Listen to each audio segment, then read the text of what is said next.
Hey Algebras, ready to practice some logs. So we have this, this would have been your homework, but we're just going to have this as an extra little practice sheet. And the first question is really the kicker, because kids find themselves doing logs and getting into a groove of process without really understanding the concept behind. So we talk about what is the relationships between exponential and logarithmic functions. Is the most important thing is we need to know that they are inverses of each other's. So mathematicians came up with, they invented this concept because we needed to be able to solve for this value that we couldn't find when there was a variable in that exponent position. They couldn't figure out a way to solve it. So logs allows us to solve for an unknown or a variable in the exponent position. And that is so important.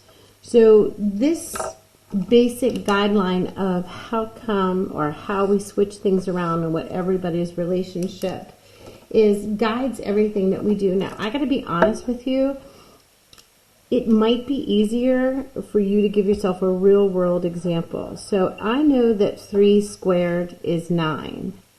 So that means that the log base 3 that gives me 9 is 2. I want you to remember that whenever you use the word log, I want you to substitute the word exponent, because that's really what you're finding. So there allows us to solve for or move the exponent into the output position of a function.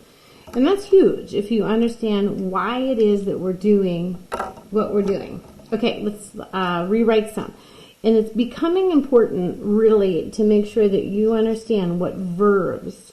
So if I'm writing, I want you to think of this as basically translating.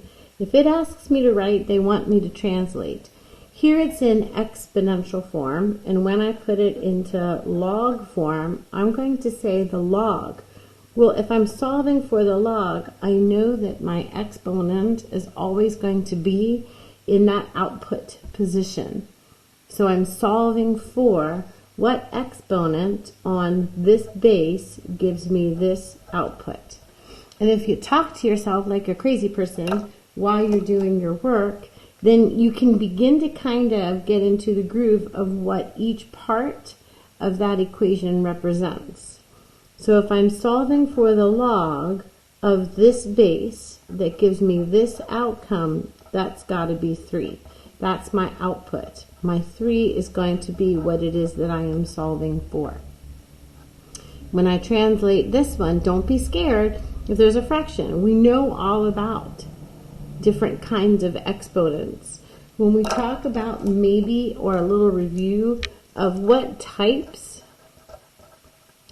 of exponents that we have, we can talk about 3 kinds. We can talk about our positive, whole number, run-of-the-mill exponents that we're used to seeing. We can talk about our fraction exponents. And our fraction exponents, remember, those are radicals in disguise. And then we can also talk about our negative exponents, which we know represent division. So it's interesting, we have a fraction of an output and a fraction of an exponent, and those give us 2 very different things.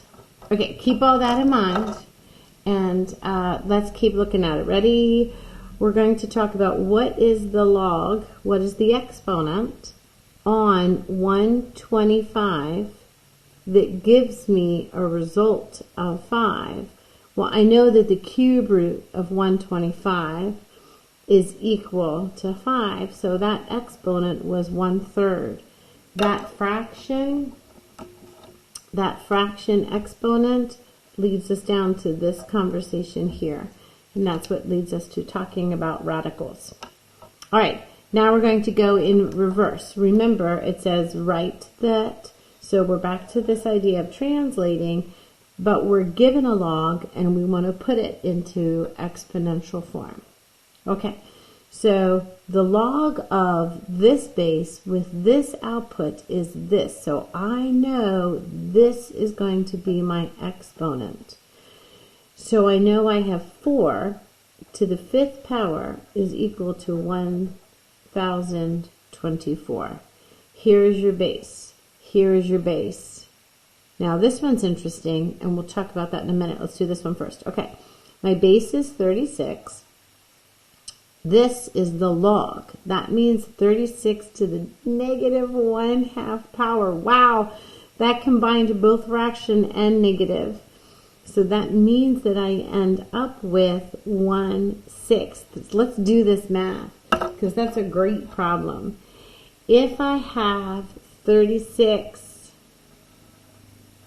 to the negative 1/2 power, that means that that value is going to go down to the denominator, 36 to the 1/2 power, because that's what that negative does.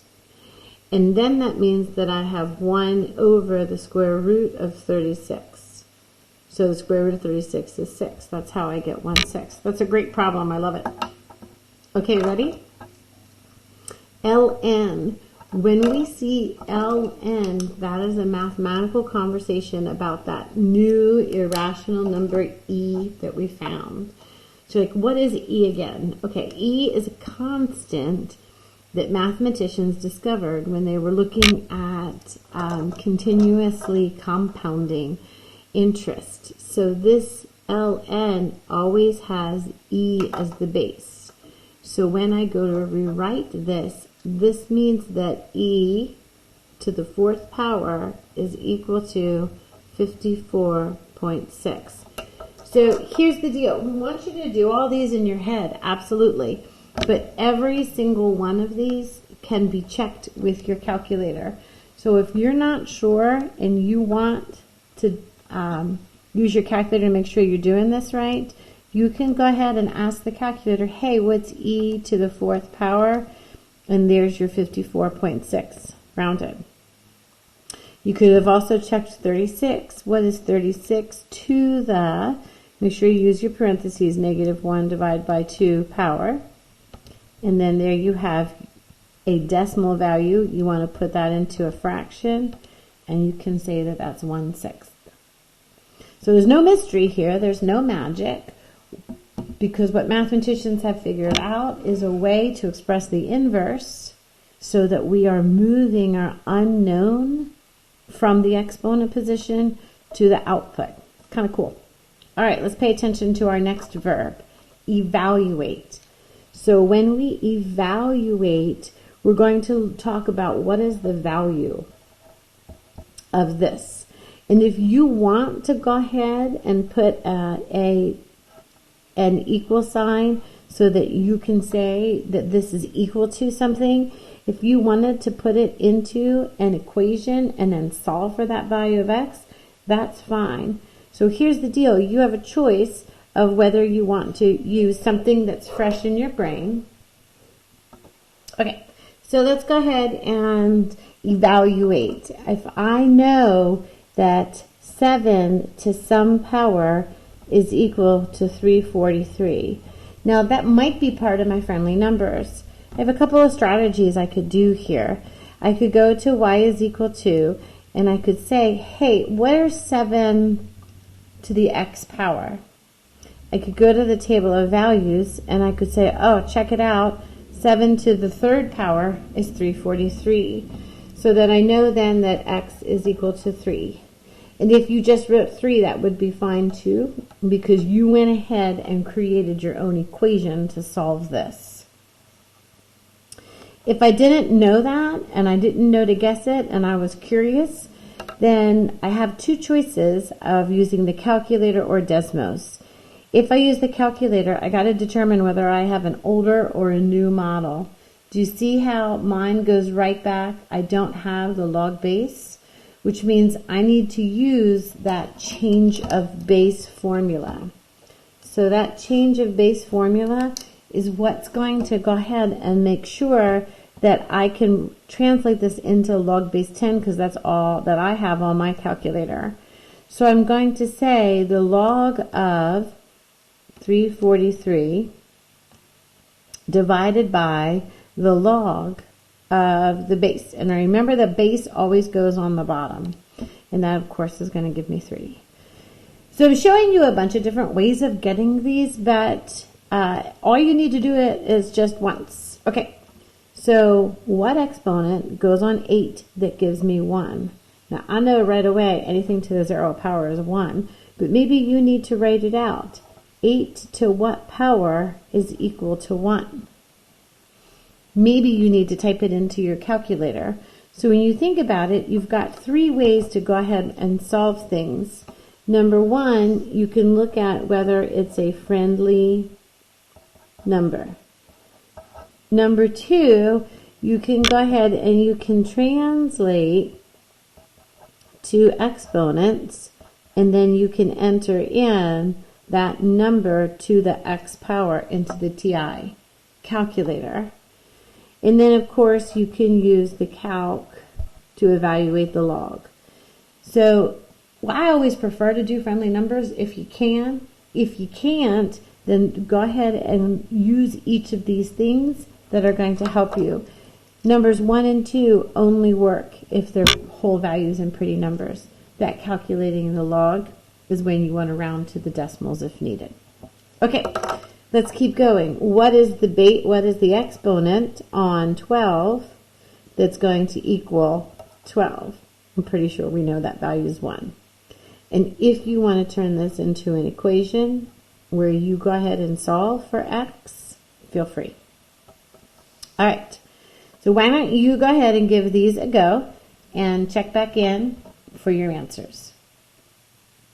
All right, so check your work with mine. I was able to do all of these without the calculator, which means that they were either part of my friendly numbers or I was able to translate into exponential and then have that make more sense to me there. Okay, so when we get down here, I want to walk you through my thought process. My base was 1/5. My value was 25. So I knew I was going to need a negative exponent to bring this 5 up out of the denominator. And then once I had my 5 in the numerator, then I knew I could square it. That's how I got -2. Now, if you look at 11 and 13, these are our tricky ones because I want to tell you, you are never going to have a negative and you are never going to have 0 as an output. And the reason why we have to go back to what does that graph of a log look like? So when we talk about our graph, we notice we have that asymptote, our exponential goes this way, and our next lesson next week is when we're going to talk about graphing logs. And we know that the inverse is going to be reflected across that line y is equal to x. So our log graph is going to end up looking like this. Notice nothing is ever equal to 0. And I'm not going to have an output that's negative. That's a huge conversation about what happens. So when we start talking about an output being negative, not possible, so that's where we're going to use those phrases undefined. And then if we have an output is equal to 0, we can also say that is undefined or does not exist. Does not exist. Sometimes we call it no real answer or no real solution. We can call it a bunch of things. At the end of the day, there's no answer. All right, here's an easy one. I hope you're able to do this one in your head. What exponent on 6 gives you 36? Got it. Here again, this one's tricky because we needed to make sure that we saw a base of 10 because it's the common log. Remember, it's a common log. And if we have that common log, then I know that 10 is the base. And then I know that 10 to what power because here I have a fraction, that multiple of 10 is in the denominator. I knew that I was dividing, and that's because I had a negative exponent. And then, of course, 10 cubed is 1,000. All right, let's check out the back. Okay, right away I know that things are a little different here because if you scan across here, you see very few friendly numbers. So that's okay. Don't be scared. That just means that we're going to definitely have to take advantage of using our calculator. So if it's easier for you to say, okay, that log is equal to something, remember log and exponent are the same word. So the log of, or it means the exponent on. Now this is one that I want to go to right away because I see 25 and 5 are friendly numbers. So I want to say 25 to what power is equal to 5. And I know right away the square root of 25 is 5. So I'm going to go ahead and do that friendly number 1 right away. Don't see many other friendly numbers. 2 and 5 are not. Definitely not. Definitely not, because I know this is a base of E. Uh-oh. You and I both know what's going to happen here. Did you see it? As soon as you see a negative, you know what you can say as undefined or no real solution. Whichever makes you happy, you can go ahead and say.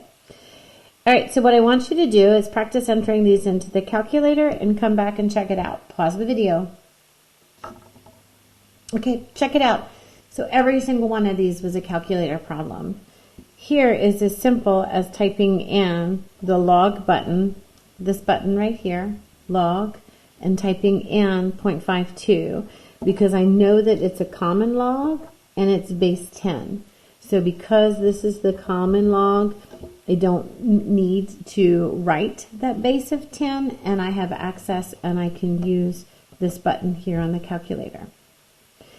Okay, number 17, when I see the ln, that's the same as the common log except for having 10 as a base, I have e as a base.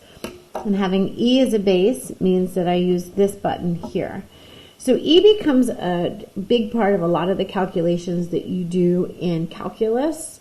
So it doesn't make a lot of sense to us right now, but as soon as you get up to calculus, you're going to understand the value of e. Basically, if ln has its own button on the calculator, you can pretty much trust it's going to be a big part of higher level math.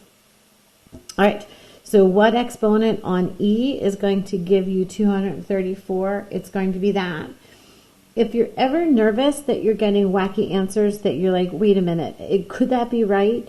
You have the ability always to test to see if you got the right answer. So I'm going to say that e to the 5.455 power, and that's going to give me pretty darn close to 234. So if you ever are unsure, don't be afraid to go ahead and check it, because all you need to do is put it into the calculator and check to make sure that does e to the 5.455 equal 234, and that's something that the calculator can easily test for you. Okay, we cannot have the value of the log be negative. Go back and think about that graph. So because we know that that's not possible, and we can go ahead and play with it. Don't be afraid to go, oh, I forgot. It's a non-real answer. There's no real answer. Okay, so down here, 2 to something power. And this is interesting. Use your brain. 2 to the second power is 4. So you're not surprised that this works out this way. Now, I don't know how you did it when you worked yours. What kind of calculator do you have? Did you use Desmos? Because your choices, if for this one, are either to use Desmos, or if you have a good calc, you can enter in the log, and then you can enter in the base and then the value that goes in it. I don't have that calculator with me today, so guess what I need to do is the change of base formula. And with the change of base formula, I know it's always going to be the log of my value over the log of my base. And this base, I remember, always drops to the bottom. So when I enter this one into the calculator, it's going to be the log base 10 of 5 divided by the common log of its base that I currently have. And that's where I got that value. Okay, same thing here, and don't be afraid of the fractions. You can enter that in. We have the log of, and I can go ahead and just talk about this fraction, 4 divided by 15, and then I can say that that's going to be divided by the log of 2, which is my base. So let's talk about order of operations. Your calculator is going to calculate the log of this value, is going to calculate the log of this value, and then it's going to divide them. So when I get that answer, can I have a negative exponent? Yes. Can I have a negative output value? No. So we need to make sure we tell the difference between that. And of course, this was one we can do in our head. All right, let's move on to the next section. So we have find x in each expression. So the interesting thing is we're mixing up how we're rewriting this. So if I have x squared is equal to 25, once I translate that into exponential form, then I can go ahead and I can solve that. So I can go ahead and take the square root of each side. Okay, so here's the difficult and confusing part of mathematics. We teach you when you take the square root of each side, you're going to go ahead and make sure that you remember your plus or minus. But guess what? When it comes to logs, we're not going to do that because your log can't be negative.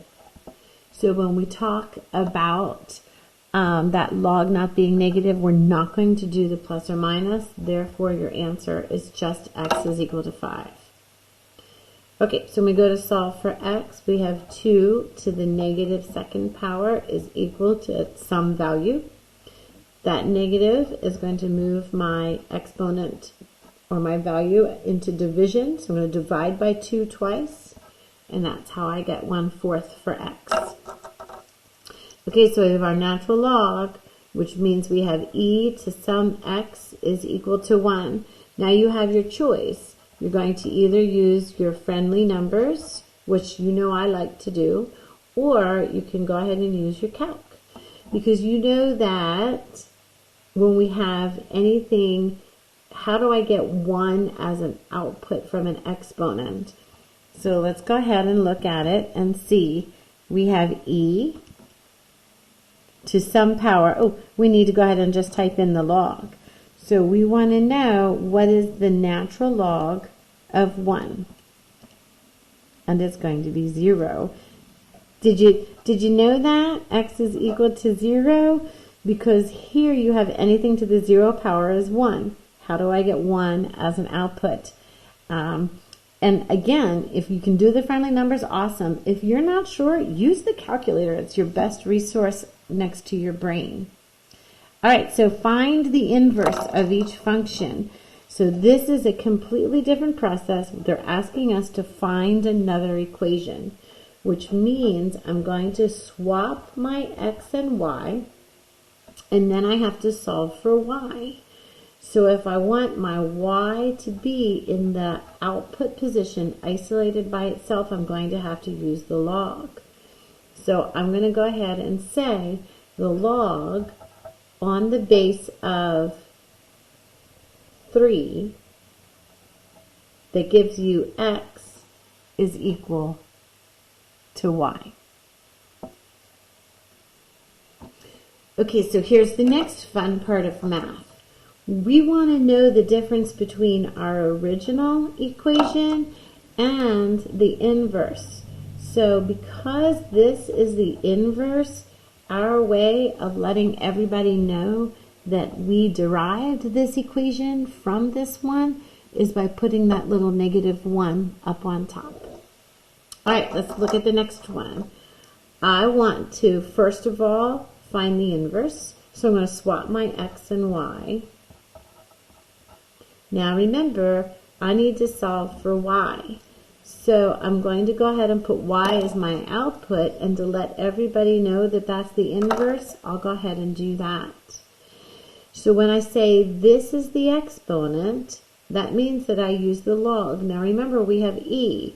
So if I write the log of base e that gave me x, lots of mathematicians are going to be upset with me because there's a smarter, better, faster, simpler way of writing that. So what we're going to go ahead and do is just say the natural log of x. And then, of course, I let everybody know that was my inverse equation. All right, one more. Do you want to pause the video and see if you can do it? How did you do?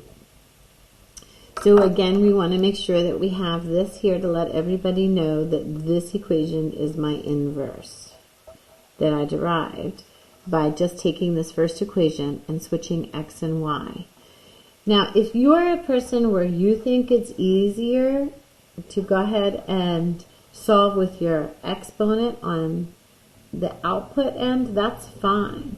If you want to go ahead and rewrite these so your x is here, maybe that might be easier for you to relate to how things are working and where things end up once we take the log. So notice this was an exponential equation, and once I rewrote it, I still had exponential. I needed to use the log to solve it. This one is different because it's backwards. Here I had a log, I switched it around, and it was the exponential that would allow me to solve it. So depending on where your graph or where your unknown variable is, it's almost one of those things. If you're given an exponential, you might need to put it into log to solve. If you're given a log, you might need to put it into exponential to solve. So you need to get good at going back and forth in order to isolate whatever value or variable you're solving for. All right, good job. Here we go. What do you think the graph of a log function will look like? And we've kind of alluded to and talked about this a little bit, and this is definitely going to be an answer on your Google form. But what I would like you to do is go ahead, and a lot of times it's easier to explain things if we talk about an example.